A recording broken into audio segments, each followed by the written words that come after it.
పల్నాడు జిల్లాలో ఘోర రోడ్డు ప్రమాదం చోటు చేసుకుంది. చిలకలూరుపేట వద్ద జాతీయ రహదారిపై జరిగినటువంటి రోడ్డు ప్రమాదంలో 5గురు సజీవ దహనమయ్యారు. అయితే ఈ రోజు తెల్లవారుజామున జరిగినటువంటి ఈ ఘటనలో 5గురు సజీవ దహనమయ్యారు. అలాగనే మరో 30 మంది కూడా గాయపడ్డటువంటి పరిస్థితి ఉంది. అయితే ఏదైతే బాపట్ల జిల్లా చీరాల మండలం చినగంజాం నుంచి అరవింద్ ప్రైవేట్ ట్రావెల్స్ కి సంబంధించినటువంటి ఒక బస్సులో 42 మంది ప్రయాణికులు హైదరాబాద్ బయలుదేరారు. అయితే వీళ్ళంతా కూడా ఎన్నికల్లో ఓటు వేయటానికి తమ సొంత ఊరు రావటం జరిగింది. వాళ్ళు 2 రోజుల పాటు కుటుంబ సభ్యులతో గడిపిన తర్వాత నిన్న రాత్రి సమయంలో ఆ ప్రైవేట్ ట్రావెల్స్ కి సంబంధించిన బస్సు ఎక్కి హైదరాబాద్ బయలుదేరారు. అయితే చిలకలూరుపేట మండలం ఏదైతే ఈ ఊరిపాలెం బైపాస్ రోడ్డు, ఎందుకంటే చిలకలూరుపేట వద్ద బైపాస్ మెయిన్ హైవే కాకుండా బైపాస్ నిర్మాణం చేస్తున్నారు. అయితే బైపాస్ సమయంలో అక్కడికి వచ్చిన తర్వాత ప్రైవేట్ ట్రావెల్ బస్సు ఒక్కసారిగా అటు నుంచి వేగంగా వచ్చినటువంటి టిప్పర్ ఏదైతే ఉందో ఆ టిప్పరు ప్రైవేట్ ట్రావెల్ బస్సును ఢీకొంది. సో దీంతో ఒక్కసారిగా టిప్పర్ లో మంటలు చెలరేగాయి. సో ఈ టిప్పర్ లో చెలరేగిన మంటలు గాలి ఎక్కువగా ఉండటంతో ఒక్కసారిగా టిప్పర్ లో చెలరేగినటువంటి మంటలు వెంటనే బస్సుకు కూడా వ్యాపించాయి. దీంతో ఆ బస్సు కూడా మంటల్లోకి చిక్కుకున్నటువంటి పరిస్థితి ఉంది. అయితే అర్ధరాత్రి సమయంలో ఒక్కసారిగా ఆ కరెక్ట్ గా మిడ్ నైట్ 2 గంటల సమయం. సో ప్రయాణికులందరూ కూడా నిద్రలో ఉన్న సమయంలో రోడ్డు యాక్సిడెంట్ అవడంతో ఏవి జరుగుతుందో తెలియని పరిస్థితి అయితే ఉంది. ఒక్కసారిగా మంటలు వ్యాపించడంతో అసలు ప్రయాణికులు బస్సులో నుంచి బయటికి రావడానికి కూడా ఇబ్బంది పడ్డటువంటి పరిస్థితి ఉంది. ఈ ఘటనలో మొత్తం 5గురు bus driver, RTC private travels కి సంబంధించినటువంటి బస్సు డ్రైవర్ తో పాటు అలాగనే టిప్పర్ డ్రైవర్ ఇద్దరు కూడా సజీవ దహనమయ్యారు. అలాగనే బస్సులో ప్రయాణిస్తున్నటువంటి మరో 3 ఒకే కుటుంబానికి చెందినటువంటి 3 కూడా దహనమైనటువంటి పరిస్థితి, సజీవ దహనమయ్యారు. ప్రధానంగా చూసుకున్నట్లయితే వీళ్ళు అంజి ఎవరైతే ఉన్నారో అతను డ్రైవరు, బాపట్ల జిల్లా చీరాలకు చెందిన అతను. తర్వాత ఒకే కుటుంబానికి చెందిన ఉప్పుగుండూరు కాశీ, ఆయన నీలాయపాలెం, చినగంజాం మండలం నీలాయపాలెం. అలాగనే ఆయన భార్య లక్ష్మి 55 సంవత్సరాల వయసు, వాళ్ళ మనవరాలు ఖ్యాతి సాయిశ్రీ.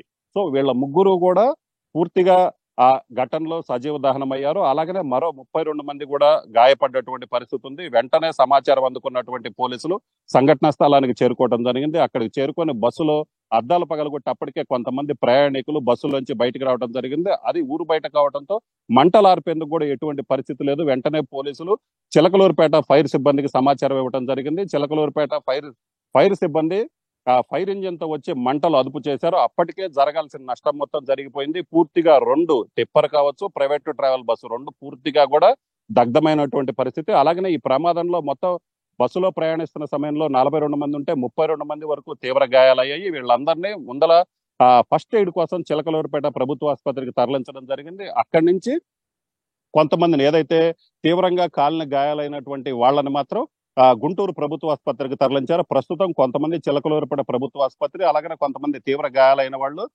గుంటూరు ప్రభుత్వ ఆసుపత్రిలో చికిత్స పొందుతున్నారు. అలాగనే ప్రమాదంలో ఇప్పటి వరకు ఏదైతే 5గురు చనిపోయారో 5వ వ్యక్తి వివరాలు అయితే మాత్రం ఇప్పటికీ లభ్యం కాలేదు. అలాగనే మరో వ్యక్తి కూడా చనిపోయారు, సజీవ దహనమయ్యారనే అంటున్నప్పటికీ కూడా అక్కడ ఎవరు చనిపోయారు, లేకపోతే 5గురే చనిపోయారో 6వ వ్యక్తి కూడా చనిపోయారనే దాని మీద అయితే మాత్రం ఇప్పటి వరకు క్లారిటీ లేదు. ఎందుకంటే బస్సు పూర్తిగా దగ్ధం అవటం, ఇప్పుడే కొద్దిసేపటి క్రితమే మంటలు ఆర్పటంతో బస్సులో ఇంకెవరిదైనా మృతదేహం ఉందా అని కూడా పరిశీలిస్తున్నటువంటి పరిస్థితి ఉంది. మొత్తం మీద అయితే మాత్రం అర్ధరాత్రి సమయంలో జరిగినటువంటి ఈ ఘటనలో 5గురు సజీవ దహనం అవటం రాష్ట్ర వ్యాప్తంగా కలకలం సృష్టించింది. అలాగనే గాయపడ్డ వాళ్ళు ఎవరైతే ఉన్నారో వాళ్ళల్లో కొంతమందికి ఒక 3 పరిస్థితి అయితే సీరియస్ గా ఉన్నట్టు వైద్యులు చెప్తున్నారు. ఎందుకంటే వీళ్ళందరూ కూడా బస్సులో ఉన్నారు. బస్సులో ఒకసారిగా మంటలు అంటుకోవటం, అలాగనే ఏదైతే స్పాంజి సీట్లు కావడంతో వేగంగా బస్సు మొత్తం కూడా మంటలు వ్యాపించినటువంటి పరిస్థితి ఉంది. అలాగనే గాయపడ్డ వారిలో మరో 3 పరిస్థితి అయితే సీరియస్ గా ఉందని వైద్యులు చెప్తున్నారు. మరో 24 గంటలు గడిస్తే గానీ వీళ్ళ పరిస్థితి ఎలాగుంటది, వీళ్ళు అవుట్ ఆఫ్ డేంజరా లేదా అనేది మాత్రం చెప్పే అవకాశం ఉందని చెప్తున్నటువంటి పరిస్థితి ఉంది. మరోవైపు